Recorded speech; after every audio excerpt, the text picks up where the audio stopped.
옆 사람으로 인사 나누겠습니다. 사랑합니다. 잘 오셨습니다. 감사합니다.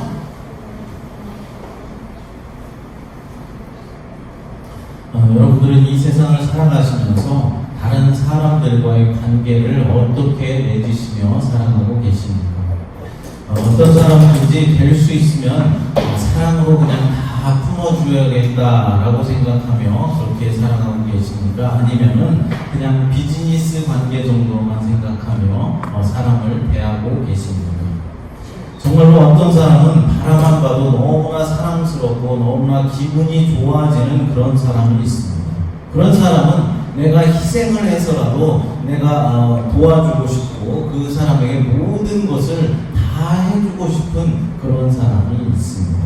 그런데 어떤 사람은 나에게 별 해를 끼치지 않는 사람인데도 나하고 별로 상관도 없는 그런 사람임에도 불구하고 그냥 싫은 사람도 있습니다. 그러니까 주는 것 없이 미운 사람도 있다는 것입니다. 똑같은 사건을 보고도 생각하는 것이 다 다르고 또 감정을 표출하는 것도 다 다르며 우리가 행동을 취하는 것도 다 다릅니다. 그래서 처음 만났을 때부터 어떤 사람은 코드가 너무나 잘 맞아서 너무나 잘 지낼 수 있는 그런 사람이 있는가 하면 어떤 사람은 처음 만날 때부터 뭔가 삐걱거리고 맞지가 않아서 서로 앙숙이 되고 하는 것입니다. 이렇듯 인간이 서로가 관계를 맺으며 살아가는 일은 결코 쉬운 일이 아니고 만만한 일이 아닙니다. 다들 자신만이 가지고 있는 어떤 생각이 다 다르고 자신만이 가지고 있는 개똥 철학들이 다 다르게 있기 때문입니다. 그러나 우리가 하나님의 은혜로 주의 자녀가 되었기에 이렇게 주님의 그 사랑으로 한 가족이 되었기에 이제 우리는 서로의 다름을 인정하고 하나가 되도록 노력을 해야 하는 것입니다. 다른 사람의 생각이 틀린 것이 아니라 다르다라는 사실을 먼저 인정하면서 의견의 일치를 보기 위해서 함께 기도하며 나가야 하는 것입니다. 그럴 때 우리 교회는 하나의 유기체가 되어서 하나가 될 수 있는 것입니다. 오늘 본문은 두 가지에 대해서 말씀을 하고 있습니다. 하나는 성령의 능력이 예수 그리스도 안에서 하신 일에 대해서 말씀하고 있고 또 다른 하나는 그리스도와 교회의 관계에 대해서 말씀하고 있습니다. 첫 번째로 성령의 능력이 예수 그리스도 안에서 하신 일을 먼저 설명하고 있는데요. 본문 20절부터 22절 상반절 말씀을 읽어보겠습니다. 그의 능력이 그리스도 안에서 역사하사 죽은 자들 가운데서 다시 살리시고 하늘에서 자기의 오른편에 앉히사 모든 통치와 권세와 능력과 주권과 이 세상뿐 아니라 오는 세상에 일컫는 모든 이름 위에 뛰어나게 하시고 또 만물을 그의 발 아래 복종하게 하시고 아멘. 여러분 지난주에 바울에 대해서 언급하면서 바울이 언급한 성도들이 이미 소유한 복이 무엇이다 라고 말씀드렸습니다. 세 가지가 있다고 했는데 첫째는 하나님의 부르심의 소망이라고 했습니다. 그러니까 이 말씀은 하나님께서 나를 불러주시고 나를 하나님의 자녀 삼아주셨다라는 것이죠. 두 번째는 성도 안에 있는 하나님의 영광스러운 기업입니다. 우리 안에 하나님이 예비하시고 주시는 모든 복과 모든 부유함을 말한다고 했습니다. 세 번째 것은 우리에게 베푸신 하나님의 크신 능력입니다. 하나님은 지극히 큰 능력으로 세상을 창조하셨고 우리 인간들을 구원해 주셨습니다. 우리의 구원을 위해서 하나님이 행하셨던 그 능력이 얼마나 크고 놀라운가라는 것을 우리에게 보여주었다는 것입니다. 이제 오늘 본문에서는 우리가 이미 받은 복 중에서 우리에게 베푸신 하나님의 크신 능력이 예수 그리스도께 결정적으로 나타났던 사건이 무엇인가에 대해서 먼저 설명을 하고 있는 것입니다. 첫 번째 무엇이겠습니까? 예수 그리스도의 부활 사건입니다. 하나님의 크신 능력은 자연의 섭리를 초월하여서 죽으셨던 예수 그리스도를 다시 살아나게 하셨습니다. 비록 신약의 메시지 가운데 십자가가 그 중심을 차지하고 있는 것이 사실이지만은 그리스도의 부활이 없는 십자가는 아무런 의미가 없는 것입니다. 성도들의 구원을 생각할 때도 마찬가지입니다. 어떻게 보면은 그리스도의 죽음을 통해서 성도들의 구원이 완전하게 성취된 것으로 보일지 모르겠지만은 거기에는 반드시 예수 그리스도의 부활이 있어야만 하는 것입니다. 그래서 바울은 로마서에서 다음과 같이 말했습니다. 로마서 4장 25절 말씀을 읽어보겠습니다. 예수는 우리가 범죄한 것 때문에 내줌이 되고 또한 우리를 의롭다 하시기 위하여 살아나셨느니라. 아멘. 살아나셨느니라. 그리스도의 부활을 강조하고 있는 것입니다. 그리스도를 죽은 자 가운데서 살리신 이 부활 사건이야말로 하나님의 능력이 결정적으로 드러난 그런 사건이다라고 말하고 있는 것입니다. 그런데 그리스도의 부활을 언급할 때 바울 서신에서 언급한 것과 그리고 복음서에서 설명한 것이 약간은 다르다라는 것을 우리는 느낄 수가 있습니다. 그런데 여러분, 복음서는 무엇이고 바울 서신은 무엇입니까? 복음서는 마태, 마가, 누가, 요한복음, 그래서 사복음서를 말하는 것이죠.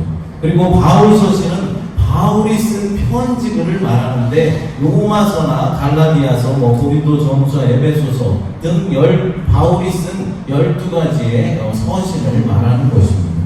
그런데 복음서에서는 예수님이 자신의 부활에서 능동적인 역할을 했다라고 계속해서 설명을 하고 있는 반면에 바울 서신은 대체적으로 하나님이 동작의 주체가 되시고 예수님은 동작의 대상이 되시는 그런 수동적인 역할을 한 것으로 설명되고 묘사되고 있는 것입니다.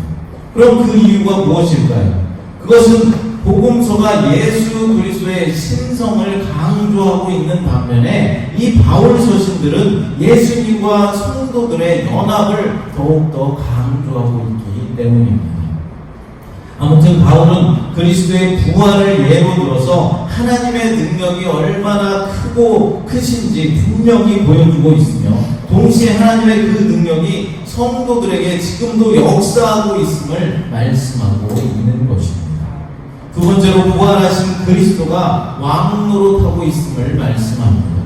하나님께서 그리스도를 죽은 자 가운데서 다시 살려내셨을 뿐만 아니라 어떻게 했습니까? 이제 승천하셔서 하나님, 성부 하나님 오른편에 앉히셨습니다. 이것을 우리는 그리스도의 승기다라고 말합니다. 그러니까 그리스도의 승기라는 것은 예수 그리스도께서 이제 부활하셔서 영광과 권능의 자리로 높아지신 것을 의미하고 있는 것입니다. 이 예수님의 승기 또한 하나님이 베풀어 주신 또 다른 능력을 증거하고 있는 것이죠. 그리스도께서 하나님 우편에 앉으셨다라는 이 사실은 장소적인 의미보다는 구속사역의 완성 후에 그리스도께서 받으신 최고의 통치권을 가리키고 있는 것인데 그리스도의 신적인 위엄과 범우주적인 주권을 의미하고 있는 것입니다. 그렇다면 승기하신 그리스도의 위치는 얼마나 높은 것이며 그 범위는 얼마나 넓은 것일까요? 바울은 본문에서 이렇게 말하였습니다. 모든 통치와 권세와 능력을 주관하시는 자, 모든 일 위에 뛰어나신 분이고 만물을 그의 발 아래 복종하게 하시는 분이시며 더 나아가서 그의 주권이 이 세상뿐만 아니라 오는 세상에까지, 그러니까 미래 세상까지 미치는 분이다라고 답하고 있습니다.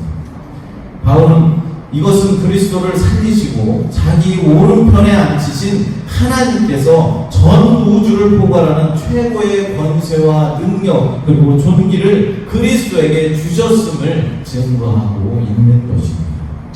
이제 두 번째로 교회와 그리스도와 교회의 관계에 대해서 설명을 하고 있는데요. 본문 22절 후반절부터 23절을 읽어보겠습니다. 그를 만물 위에 교회의 머리로 삼으셨느니라. 교회는 그의 몸이니 만물 안에서 만물을 충만하게 하시는 이의 충만함이니라. 아멘. 그리스도의 부활과 그리스도의 승기, 그러니까 높아지심에서 하나님의 능력이 나타났다라고 설명하던 바울은 이제 높임을 받으신 그리스도와 교회의 관계에 대해서 두 가지로 독특한 표현을 사용하고 있음을 볼 수 있습니다. 하나님께서 그리스도를 만물 위에 교회의 머리로 주셨다라는 이 표현의 말씀과 교회는 그의 몸이다라는 표현을 하고 있는 것입니다. 첫째로 교회의 머리 되신 그리스도를 말씀하고 있습니다. 바울이 강조하는 첫 번째 원리는 예수 그리스도께서 교회의 머리가 되신다라는 것입니다. 이것은 그리스도의 권위가 모든 만물에게까지 미치는 것임을 의미하고 있습니다. 예수 그리스도는 교회의 머리가 되시지만은 그의 통치의 권한은 교회 안에만 국한되어 있는 것이 아니라 모든 만물에까지도 미치고 있음을 설명하면서 바울은 그리스도께서 온 우주를 다스리시는 분임을 강조하고 있는 것입니다. 그러니까 예수님은 교회의 왕, 우리 믿는 자들의 왕이 되신 분 물론이거니와 모든 우주 만물의 왕이 되신다라는 사실입니다. 또한 그리스도가 교회의 머리라라는 이 의미는 그리스도 외에 교회의 머리는 없다라는 뜻으로 오직 우리 주님만이 유일한 권세를 가지고 계시다라는 것입니다. 그러니까 교회의 머리가 되시는 분은 오직 예수 그리스도 한 분밖에는 안 계시다라는 것입니다.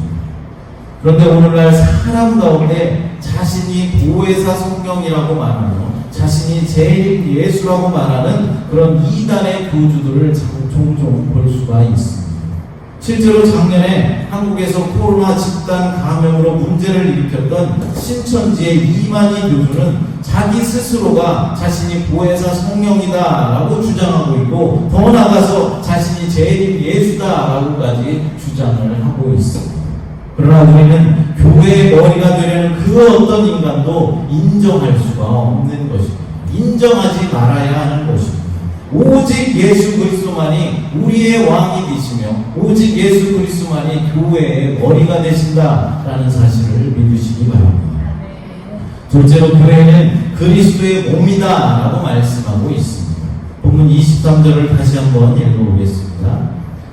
교회는 그의 몸이니 만물 안에서 만물을 충만하게 하시는 이의 충만함이니라. 아멘. 이제 우리는 교회는 그리스도의 몸이다라고 하는 교회에 관한 아주 중요한 교리를 생각해 보아야만 합니다.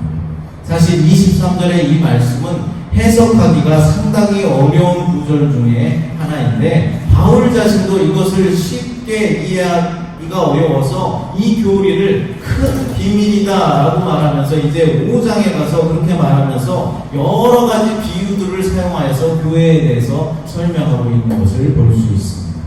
사실 성경에는 수많은 이미지로 교회를 이제 설명하고 있는데요. 특별히 신약 성경에만도 100가지가 넘는 이미지와 모델을 가지고 교회를 설명하고 있습니다.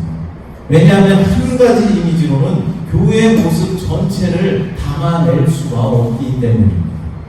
여러 가지 교회의 이미지들 그리고 모델 가운데 그래도 우리가 가장 친숙한 3가지를 꼽을 수가 있는데 하나님의 가족이다라는 이미지, 이 모델과 그리고 교회는 그리스도의 몸이다. 지금 본문에 나온 교회의 몸이다라는 이 이미지와 그리고 성령의 전이다. 교회는 성령의 전이다라는 이렇게 3가지를 우리가 꼽을 수가 있을 것입니다.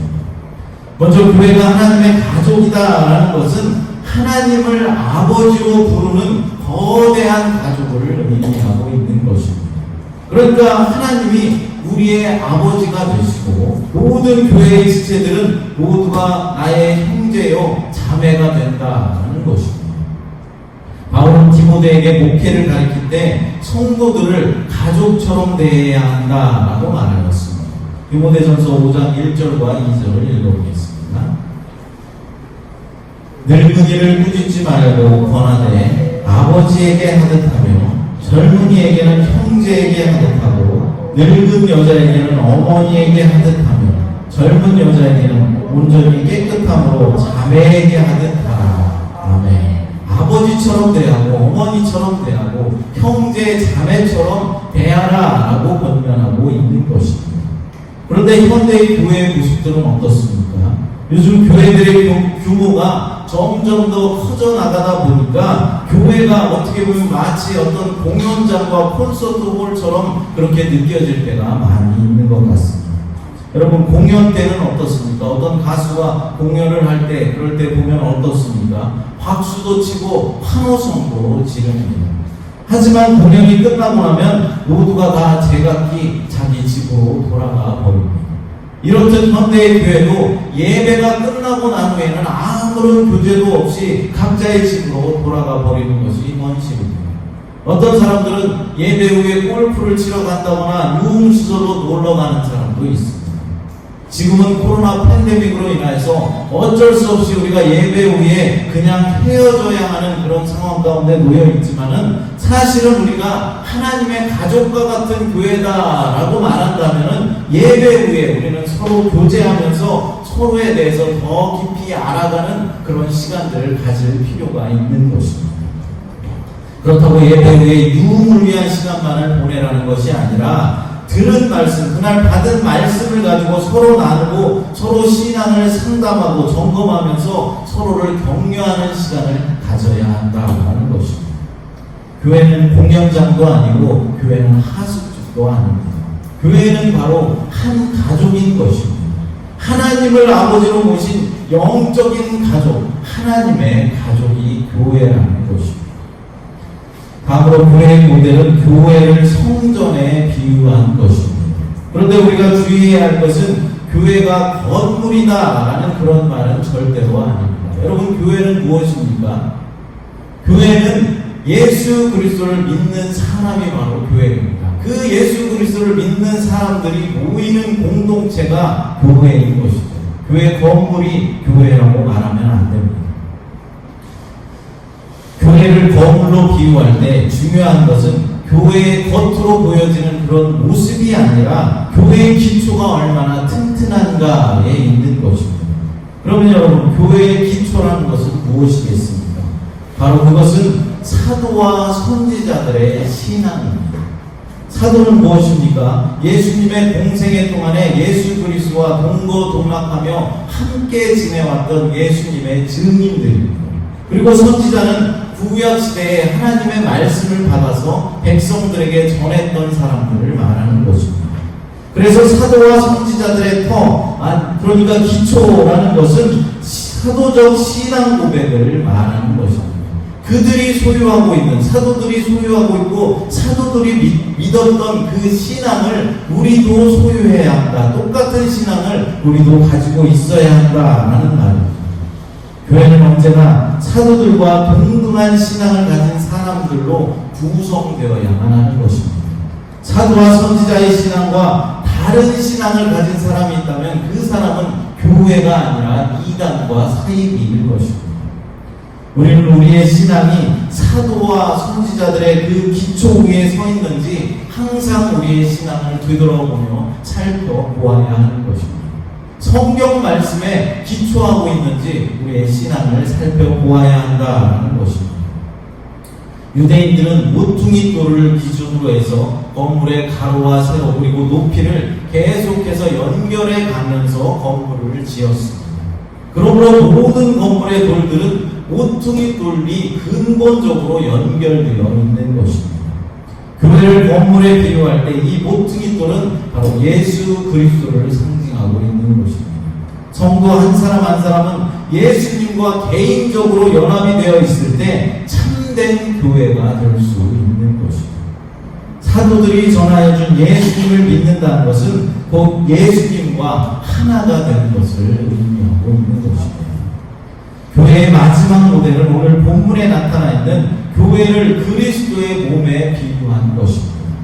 교회를 그리스도의 몸으로 비유한 이유는 역시 연합을 설명하기 위해서입니다. 교회의 연합은 교회와 그리스도의 연합, 그리고 교회 내의 성도 간의 연합으로 나눌 수 있습니다. 먼저 교회와 그리스도의 연합은 예수 그리스도를 교회의 머리로 삼고 각 성도들은 몸의 각 기관으로 삼는 유기적인 연합이요 영적인 연합을 의미하고 있습니다. 여러분, 머리가 없는 몸이 있을 수 있겠습니까? 우리의 몸은 머리에 의해서 머리의 명령을 받고 움직이게 되어 있습니다. 우리의 손과 발도 다 머리가 지시를 해서 우리가 걸을 수도 있고 물건을 잡을 수도 있는 것입니다. 마찬가지로 교회는 머리 대신 예수 그리스도의 통치와 지배를 받아야 하는 것입니다. 예수님과 교회가 하나가 되었기 때문에 예수님의 의가 나의 의가 되는 것이고, 예수 그리스도의 거룩하심이 바로 나의 거룩하심이 되었고, 예수 그리스도의 영광이 나의 영광이 되는 것입니다. 반대로 나의 죄는 예수 그리스도의 죄가 되는 것이고, 나의 죽음은 예수님의 죽음이 되는 것입니다. 그래서 예수님께서 나 대신 십자가에 달리셔서 피 흘리시고 십자가에서 죽으셨던 것입니다. 예수님과 교회가 한 몸인 것처럼 성도와 성도 간에도 역시 한 몸을 이루어야 하는 것입니다. 한 몸에는 여러 가지 기능과 역할을 가진 다양한 지체가 있습니다. 손과 발, 팔과 다리 등이 조화를 이루면서 아름다운 몸을 만들어내야 하는 것입니다. 눈이 귀에게 쓸모없다 할 수 없고, 손이 발을 나무랄 수 없으며, 이와 혀가 서로 싸울 수 없는 것입니다. 이가 없으면 음식을 씹을 수가 없고, 혀가 없으면 음식을 삼킬 수가 없으며, 위가 없으면 소화시킬 수 없는 것입니다. 그러니 서로가 얼마나 소중하고 귀한 그런 지체들입니다. 성도와 성도 사이도 마찬가지라는 것입니다.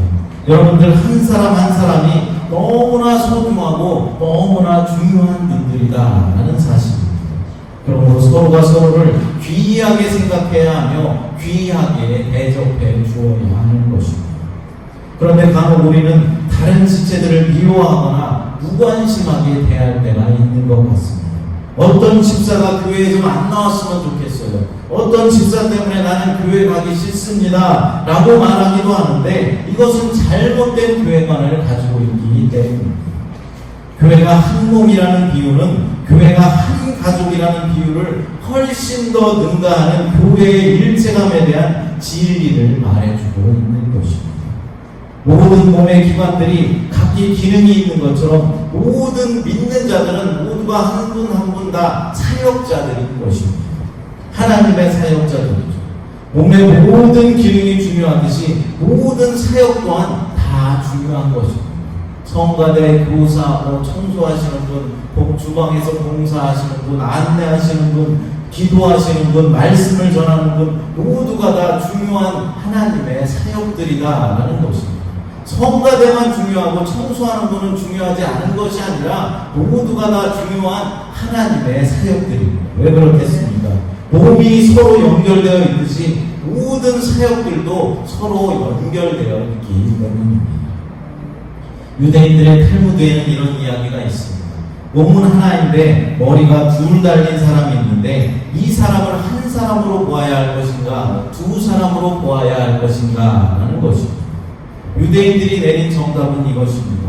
한쪽 머리에 뜨거운 물을 한번 부어보아라. 다른 쪽 머리도 함께 뜨거움을 느낀다면 그 사람은 한 사람이지만은 다른 쪽 머리가 뜨거움을 느끼지 못한다면 그 사람은 두 사람이다 라고 결론을 내렸습니다. 그렇습니다. 한 사람의 모든 지체는 고통도 기쁨도 동일하게 느끼는 감정 공동체예요. 운명 공동체인 것입니다. 결론적으로 교회가 그리스도의 몸이라는 개념은 이 모든 것들이 함축되어 있는 것입니다. 우리가 인생을 살아가면서 고난에 봉착하고 모든 것이 불가능하게 여겨질 때 우리는 이 진리를 깊이 생각해 보아야 하는 것입니다. 나는 비록 매우 작고 중요하지 않은 것 같은 그런 지체로 보이지만 나는 그리스도 몸의 지체이다. 나는 현재 그리스도 안에 거하고 있다. 그러므로 고난과 좌절에 직면한다 할지라도 머리 대신 예수 그리스도의 생명이 내 안에 지금도 흐르고 있고 나는 그분과 연합되어 있으므로 나는 결국은 승리할 것이다. 이렇게 고백하시기 바랍니다. 사랑하는 여러분, 사람과의 인간관계를 좋게 유지하는 것이 중요한 일이듯이 성도와 성도 간의 그 사랑의 연합은 더욱더 중요한 것입니다. 성도 간의 사랑의 연합을 이루기 위해서는 먼저 예수 그리스도와의 관계, 그러니까 예수 그리스도와의 연합을 이루는 일에 그런 일이 먼저 있어야 하는 것입니다. 예수님과의 연합을 이루는 길은 오직 믿음과 성령의 역사로만 일어날 수 있는 것입니다. 그러므로 우리는 날마다 성령님의 도우심과 역사하심을 구해야 하는 것이죠. 또한 우리 새마음교회가 예수님과 온전한 연합을 이루게 해달라고 날마다 여러분들이 기도해 주시기 바랍니다. 이 시간 함께 찬양 부르시고 기도하도록 하겠습니다. 신실하게 진실하게 은혜의 아버지 하나님, 우리 모두가 예수 그리스도와의 연합을 이루기 위해서 날마다 성령님의 도우심과 역사하심을 구할 수 있도록 인도하여 주시옵소서. 그래서 나와는 다른 지체들을 이해하게 하시고 더 나아가서 섬겨주고 사랑할 수 있도록 우리의 마음을 변화시켜 주시옵소서. 우리 새마음교회가 그리스도와의 완전한 연합을 이루는 교회가 되게 해서 날마다 주의 뜻을 이루어드리는 그런 교회 될 수 있도록 하나님 축복하여 주시옵소서. 우리 성도들의 간절한 소망을 이루어 주심을 믿습니다. 아버지 놀랍도록 은총과 은혜를 베풀어 주심을 믿습니다. 우리의 삶 가운데 역사하여 주시고 하나님 동행하여 주시옵소서. 거룩하신 예수님의 이름으로 기도드리옵나이다.